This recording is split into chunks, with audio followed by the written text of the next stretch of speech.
So as you embrace digital, right? So let me ask you a question again. So what's scary about digital?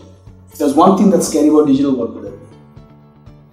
I think it would be in terms of, can you keep up with the technology at the rate it's advancing? Okay. Constantly, like with all the technology that's coming out day in and day out. Sure. So it could be daunting, it could be overwhelming. That's a fear for sure. What is digital in the first place? If I asked you what, in the most simplest form, what's digital? Simplest form. So, at the core of it, it's ones and zeros. It's binary. That's what digital is, right? And therein lies also one of the biggest fears for people. We love grey. As humans, and particularly in Sri Lanka corporate life, not knowing yes or no, good or bad, right? And being able to live in the grey gives a lot of protection. It gives a lot of anonymity, gives a lot of ability to kind of create fact and not perform. So, therein is actually some of the biggest resistance to digital. Because digital will tell you yes or no. Data doesn't lie. And that's a very scary proposition. So it takes a lot of courage. It's going to take a lot of conviction, grit, wanting to push through for companies to really embrace this. And that's a challenge. Right? The good news, I think, with a lot of the clients that we've worked with, I think that's emanating. Right? We're at a very interesting juncture.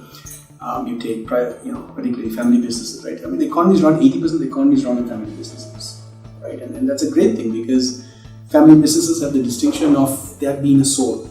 There's heart, right? Beyond just making money. And I think a lot of people will talk about family businesses being tough because it's messy, it's, there's older generation, new generation.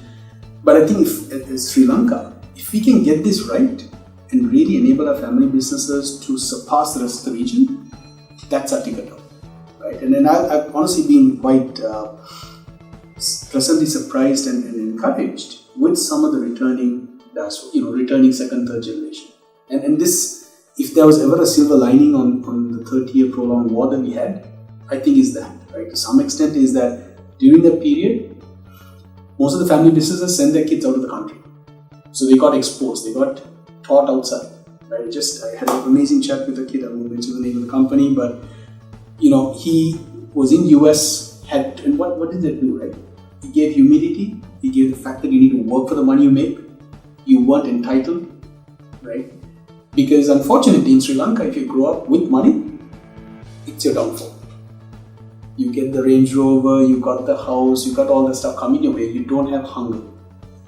For the family businesses that sent their kids out at the time, and I don't think they would have had it not been for the war situation, right? So circumstances forced them that to happen. They got equipped with just this notion of, if nothing else, no entitlement, right? You've got to work for what you have. And they saw that, hey, you know what? Some of the most amazing people who are, wealth is a consequence, not the end destination, right? And that understanding, as I speak to some of these leaders who have returned, the second, third generation, young kids, these are in their early 20s, that 22 to 30, that's your most amazing time. And as I speak to some of these people who are now starting to take the helm of these family companies, it's very encouraging to see that, hey, they've come back with that exposure, they come back with the connections, they come back with the conviction. That I feel is really going to take us forward, right? They have the guts, they're going to make it happen. So